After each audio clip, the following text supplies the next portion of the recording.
Hey everyone, welcome to Go There on Fourth, fourth being fourth down. This is a Christian video podcast about faith, football, and fantasy football. I'm Pastor Jason Barnett, aka the Dirt Path Pastor. And for the record, again, I am not a football expert. I'm just someone who loves the game of football from Pee Wee all the way up to college and the pros, high school football even. So I love football and I love playing fantasy football. So as I journey through this fantasy football season, I will be sharing with you my struggles and setting my lineup, maybe some pointers, good or bad, but probably mostly bad, considering I'm 0-1 right now.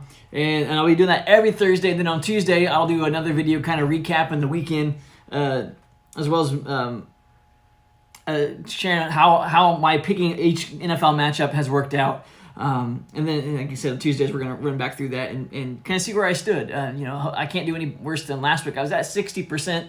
Although I will say in my ESPN groups for Pick'em, I was in the 90th percentile. So 60%, 90th percentile. It kind of worked out. So, all right. So with that being said, here are my picks starting for this week. And we're just looking at the Thursday night and early Sunday games for right now.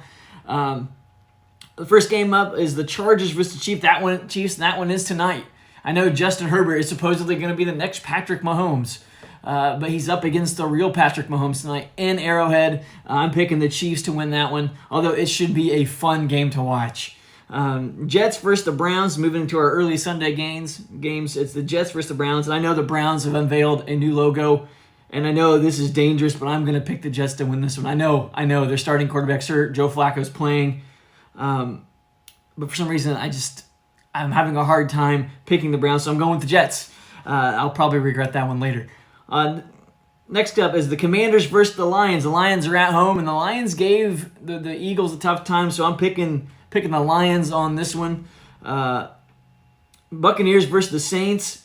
I know the Buccaneers are led by Tom Brady, but there's one team in the NFC South that has really caused the Buccaneers to struggle, and that has been the Saints.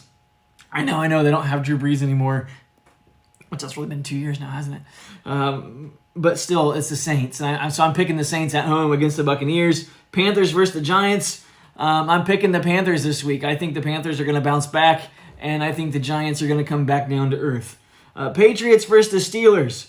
I know the Pats looked really bad last week. I know they're still coached by Bill Belichick, but Matt Patricia is still their offensive coordinator right now. And their offense just did not look very good. So I am picking the Steelers in this one, even though the Steelers' offense really hasn't looked that great either. But let's be honest, last week the Steelers looked at all of us and said, we don't need offense when you have a defense like ours. So I think that defense is going to have a heyday against the Patriots' offense. So it really hasn't shown us anything. All right, next up, Colts versus the Jaguars. And I'm picking the Colts. And as I've shared before, I am an Indianapolis Colts fan. I bleed Colts blue, so I will probably never, ever pick against them. You can call it home team biased or whatever you want, but I just don't pick against my Colts, even though the Jaguars kept us out of playoffs last year, and even though the Colts have struggled versus the Jaguars in Jacksonville. At some point, that streak's going to end, and I believe that will be this weekend. All right, last matchup for the early games. It's the Dolphins versus the Ravens. And I mentioned before, I really like the Dolphins this year. I'm really excited about the new coaching staff. I'm really excited about how the team has shaped. I'm really excited about Tyreek Hill being there, which is dangerous because it's the Dolphins. They've been terrible since pretty much Dan Marino has left. But I'm picking the Dolphins to beat the Ravens this week in Baltimore. Call it a gutsy call it a stupid call what you want. But that's my pick. All right. So again, I said this is the Go There on Fourth. So it's a Christian video podcast about faith, football, and fantasy football. So not only do I share my picks with you, share my fantasy struggles, but I'm also going to share a brief devotional in each video. Nothing super long, but today I want to talk about family guilt trips. I'm sure I'm not the only one that lives a distance away from my family. I live in eastern Kentucky. My family lives up in central Indiana. My wife's family lives out on the West Coast.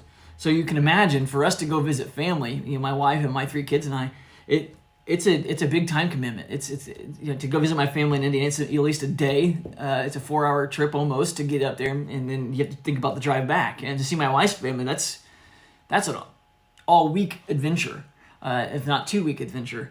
So those are things we have to think about when we go to visit family. And that means even there are going to be times where there might be a major family catastrophe or disaster that's happening, where our family really strongly urges us that we would be present for. And so you can imagine for us that makes some awkward moments. And some of you may experience the same thing. And your family puts guilt on you for living so far away and for not being there at the family functions, not purchasing the plane ticket and showing up at their beck and call every time. And so you get maybe feel guilty. And sometimes our families make us feel so guilty that we end up going anyway. Because we don't like that feeling guilty for not going. I don't know if you noticed, but I think Jesus kind of experienced the same thing. I know Jesus, God in the flesh, Jesus, the Son of Man, I believe felt this as well. And there's a passage in Luke chapter 4. And keep in mind, Jesus really just started his ministry. He's been teaching in Galilee. And another thing important to remember, when you read the Gospels, the Gospel writers don't necessarily put everything in chronological order, how they happened in Jesus' life. We know there is a certain timeline to Jesus' life. Obviously, he's born, and then it ends at the cross, and then it takes up again at the resurrection. When you study the Gospels, that's the same generic theme. But sometimes, if you study the Gospels, all four of them side by side, the order is going to be different. Matthew and Mark are really close to each other. Luke will be a little bit different, and then John's kind of marching to the beat of his own drum. But anyway, so keep in mind, not only has Jesus been teaching in Galilee, but he's probably been doing a little bit more than that. There's probably been some miracles that have taken place, which Luke hasn't recorded this as such yet, but some of the other Gospels, you'll read some miracles that have taken place up to this point. And so you got to kind of factor that in as you're reading this section. But in Luke chapter 4, at verse 24, Jesus is addressing his hometown crowd. And I'm going to actually back up to verse 23. Jesus is addressing his hometown crowd. He's in Nazareth. That's where he grew up, right? That's where his dad, Joseph, was the carpenter. Well, his earthly father was the carpenter. And Jesus grew up there. That's his hometown, so they know him. And keep in mind, Jesus has been off teaching in Capernaum, teaching in Galilee, performing miracles in that area, and now he's here. Here he is at home. And he's in the synagogue, and he's teaching them. And it says in verse 22 that they're all amazed by Jesus' words. However, verse 22 ends with, "Isn't this Joseph's son?" And then it goes on and says, "Then Jesus said to them, 'No doubt you will quote this proverb to me, Doctor, heal yourself. What we've heard that took place in Capernaum, do here in our hometown also. Or do here in your hometown also.' And so Jesus said, 'Truly I tell you, no prophet is accepted in his hometown. But I say to you, there were certainly many widows in Israel in Elijah's days, when the sky was shut up for 3 years and 6 months, while a great famine came over all the land. Yet Elijah was not sent to any of them, except a widow in Sidon. And in the prophet Elijah's time, there were many in Israel who had leprosy, yet not one of them was cleansed, except Naaman the Syrian.' And when they heard this, everyone in the synagogue was enraged. They got up, drove Jesus out of town, and brought him to the edge of the hill that their town was built on, intending to hurl him over the cliff. But Jesus passed right through the crowd and went on his way." So Jesus is in the synagogue teaching in his hometown. And they're amazed by his words, but they're also baffled by the fact that he was Joseph's son. And Jesus is able to kind of see what the crowd is thinking, what the crowd's really wanting from him. He's there teaching, yes, but they have heard the miracles that he did in Galilee. It's big news. It's the talk of everywhere. And so they want Jesus to not just bring the message of truth that he's brought from Galilee to Capernaum, but they want Jesus to bring his healing powers too and use them in that community. And that's what Jesus is essentially saying in verse 23. He's saying, hey, you see me as Joseph's son, and hey, you want me to do this here. And that's when he launches and said, "But a prophet has no honor in his hometown." And then he points out to them, hey, Elijah, there was a great famine in the land, and Elijah, he only performed a miracle for this one widow. And it wasn't in Elijah's hometown. And then Elisha, who follows Elijah, leprosy, there was all kinds of leprosy throughout the land of Israel at that moment, but Elisha, he only healed one, and that person wasn't even an Israelite. That person was a Syrian. So Jesus is pointing out the fact to them that, hey, just because you're from somewhere doesn't mean that's That's where God wants you and where God wants you to do certain things. Sometimes your faith, your life, your faith journey will take you outside your hometown. And it'll lead you to doing things outside your hometown that you aren't necessarily able to do or called to do where you grew up. And how's the crowd react to that? The crowd gets angry. The crowd gets really upset to the point where they're going to throw Jesus off the cliff. Because how dare he not consider his hometown first? How dare he speak these words to them and point this out? It takes a miracle from Jesus to be able to get away from them. So when your family's putting you on a guilt trip and not being able to come out for certain family events or certain moments where the family declares that they need you, it's okay to not go. You see, life may have called you away. And if you're married, or if you're pursuing what your calling on your life is, remember in Genesis chapter 2, what does Jesus say to us? Or I'm sorry, what does the Bible say to us? When God created man and woman in the beginning, he says, for this reason the man will leave his mother and father. It doesn't say the man stays with his mother and father. It says the man will leave. And if you look at the early forefathers of the faith, well, Abraham, he doesn't stay in the land of his fathers. God calls him to Canaan. He doesn't even tell Abram where Canaan's at. He just says, hey, get your wife and go. Moses was born and raised in Egypt. And yes, Moses for a time goes away to the mountain and ends up back in Egypt, but the end of the majority of Moses' life wasn't spent in Egypt.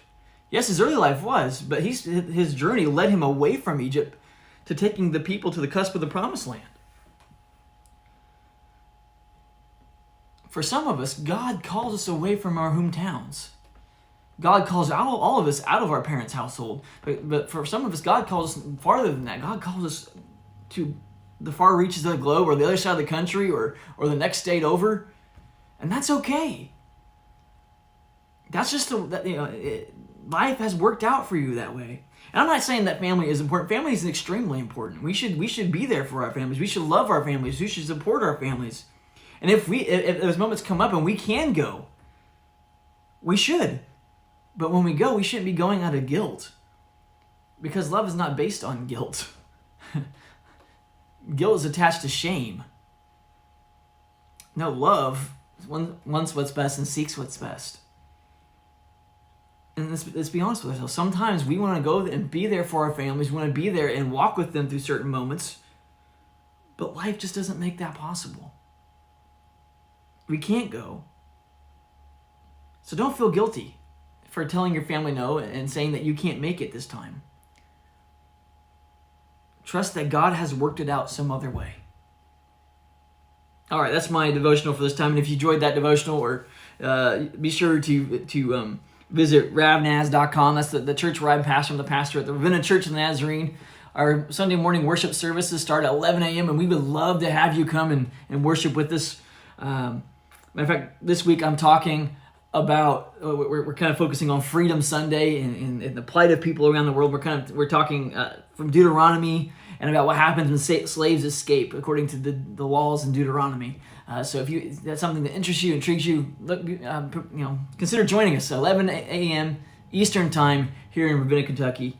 Our address is 530 Main Street. All right, let's get on to my late Sunday game picks. So the late afternoon games. First up is the Falcons versus the Rams. The Falcons beat the Saints last week. Everybody picked the Saints to win because the Falcons are in rebuilding mode, but someone didn't tell the fake Falcons players that because they went out and won the game. Even with that being said, I'm picking the Rams. I just don't see the Rams having two terrible games like that in a row. I think they bounce back. Next up, Seahawks versus the 49ers. Geno Smith resurrected his career. He came out of nowhere. People were writing him off, and he didn't write him back. But I don't think he's going to win back-to-back here. I think the 49ers are going to win this one at home. Bengals versus the Cowboys.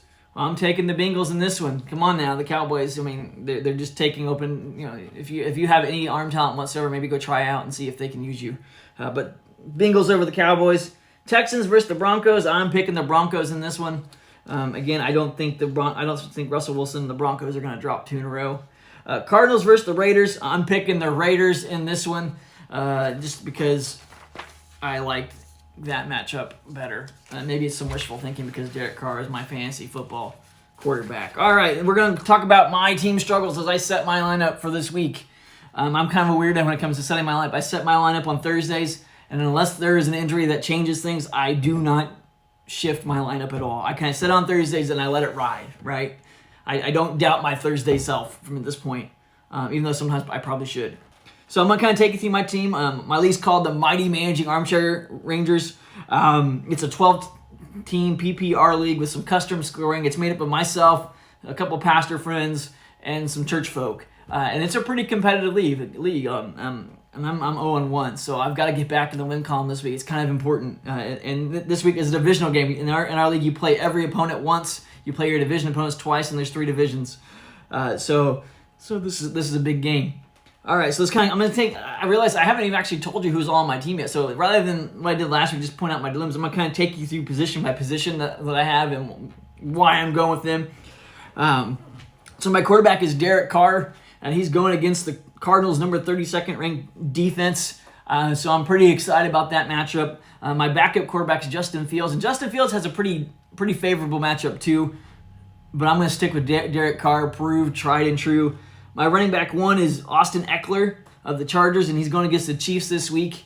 So sticking with him. My RB2 is Connor for the Arizona Cardinals versus the Raiders. I do have some concerns about this one because Eckler played the Raiders last week.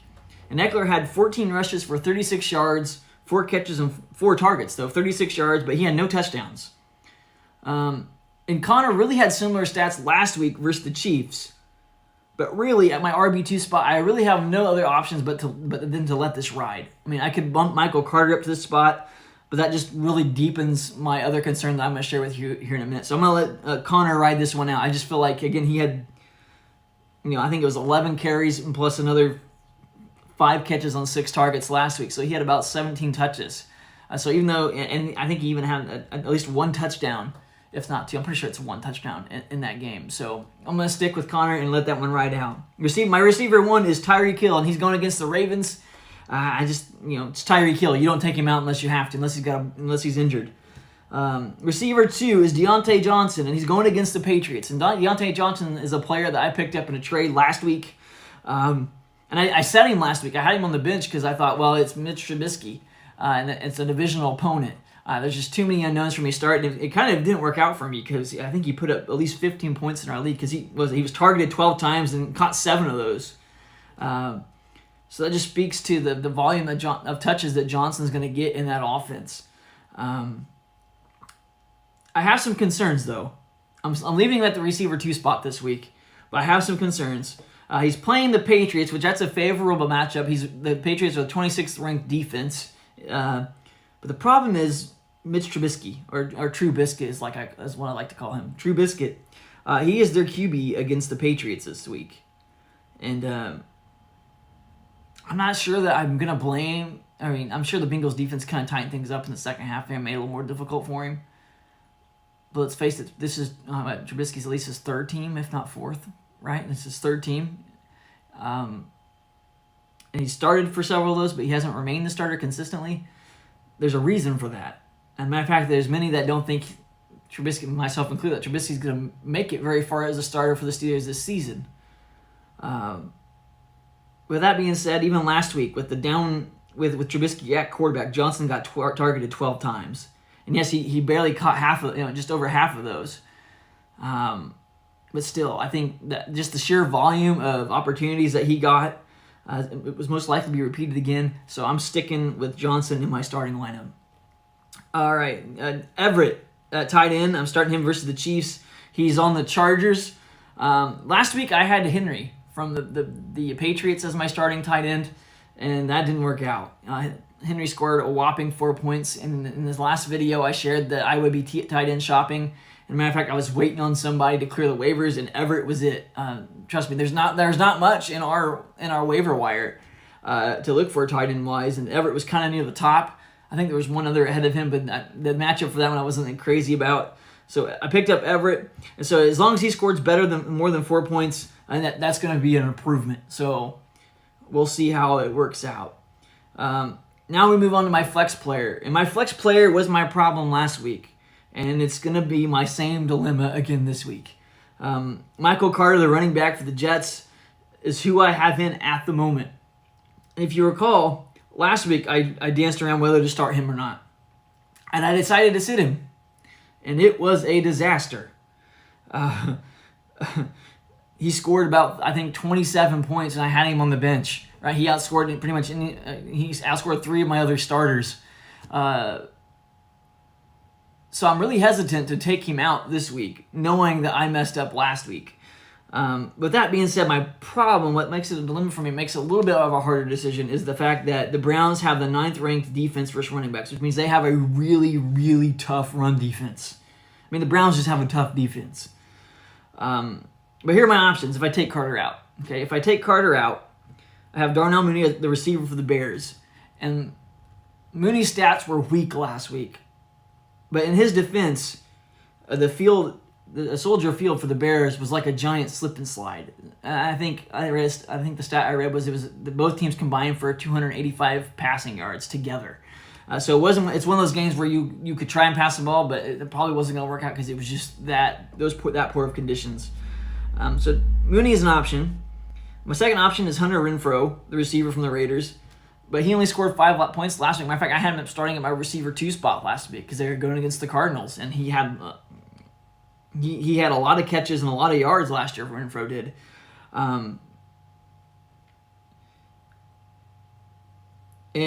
But last week he was only targeted 6 times and he only caught 3 of those. So that's my concern with him. My third option is Jamal Williams. And he's a running back for the Detroit Lions. Williams had 2 touchdowns last week versus the Eagles on 11 carries. But most of the experts are saying he's a tight end or bust type player because the majority of his carries come in the red zone. Right? So if he gets the ball in the red zone, it could work out really well. He could score 1 or 2 touchdowns fairly easily. And a touchdown really gives a running back a boost. But at the same time, too, what if the guy that gets the other carries just busts long ones all game or gets hot and they decide to leave him in on the goal line package? Who knows? So there's a drawback. So really what I'm, even though this is kind of a dilemma, my decision here is I'm going to let it ride out with Carter. I mean, I got burned last week from taking him out of the game. Hey, I know they're going against the Browns' 9th ranked defense, but I just don't see the Jets like just completely unloading with Joe Flacco through the air. And even if they do, Carter's going to get some carries, and he's probably going to see some targets out of the backfield. So I'm gonna stick it out with Michael Carter here at my flex position. On defense, I'm going with the Bengals versus the Bengals defense against the Cowboys. This is a change for me. Last week I had the Dolphins as my starting defense. Matter of fact, I drafted them. But my draft strategy is kind of I pick a defense and a kicker very last, only because the ESPN website that's what they make you do. You have to pick one of each. So I picked the Dolphins defense because they were playing the Patriots. And even though I picked the Dolphins to win against the Ravens in my game picks, I do not think it will be because of the Dolphins defense. I think it's going to be an offensive game coming down to maybe 1 or 2 defensive plays. The Bengals defense, though, they are going against the Dakless Cowboys. And so this is kind of an easy change. And the way I see defenses, I stream defenses. I really just play the matchups, even if it's the bottom 5 defenses that are available in free agency. Some of them will have better defenses than others, and some of them have better matchups than others. So I'm going to go with the Bengals this week. We'll see how that goes. And then last at kicker, I have Ryan Suckup, which that's who my team's named after. My team name is Don't Be a Suckup. And Suckup's going against the Saints. And Suckup was the top activated kicker in my league last week. There were some kickers that scored higher than him, but they were free agents. So I'm sticking with Suckup. We'll see how that goes. All right, that's my team. That's my dilemma. What's going on with your team? How was your first week? Post in the comments, share. I'd love to hear. All right, time for my primetime picks. My picks for the primetime games. There's actually 3 this week. First up, there's the Bears versus the Packers on Sunday night. I am going again with the Bears. I'm picking the Bears to beat the Packers in Green Bay. I know I'm crazy. I'm nuts. But I think Justin Fields, I just feel like he's going to sneakily have a really good year. I'm just not sold on the Packers yet. They're missing too many offensive weapons. I know they still have Aaron Rodgers. I know it's not like it, not typical of them to probably lose 2 games in a row, but man, if I remember right, I feel like the Packers have started off slow the last couple of years. So going with the Bears on this one. Titans versus the Bills. There's 2 Monday night games. Titans versus the Bills, and I am going with the Bills after the way they shellacked the Rams. I know the Titans the Titans are coached by Mike Vrabel. I really like Mike Vrabel as a coach. But man, the Titans just lost to the Giants, and now they're going up against the Bills. That's a tough assignment. So I'm going with the Bills on that one. Vikings versus the Eagles, and I'm going with the Vikings. There's a lot of excitement in Minnesota, and remember, Vikings fans, this is the time of year where you're excited and your hopes get up. We still have a while before they get dashed, and you come back down to reality. So I'm going to go with the Vikings because they're still at that point in their season. So Vikings, all right. All right, so that's all I've got for this episode. Do you have any questions about faith? Do you have any questions about football? Again, please feel free to post them in the comments. I'll do my best to answer them. If you enjoyed this video, if you'd like to hear more from me, or you can't make it to join us for a service here at Ravenna Church of the Nazarene, you can check out my sermons on the Dirt Path Sermon Podcast. It's available on pretty much every podcasting app, from iTunes to Audible to Spotify, Stitcher, you name it, they're probably on there. You can find it at the dirtpathsermonpodcast.com. And also make sure to follow me on TikTok. I'm hashtag the Dirt Path Pastor on there. I share daily devotional videos. You'll want to check those out. Again, thank you for watching, and we'll see you next time.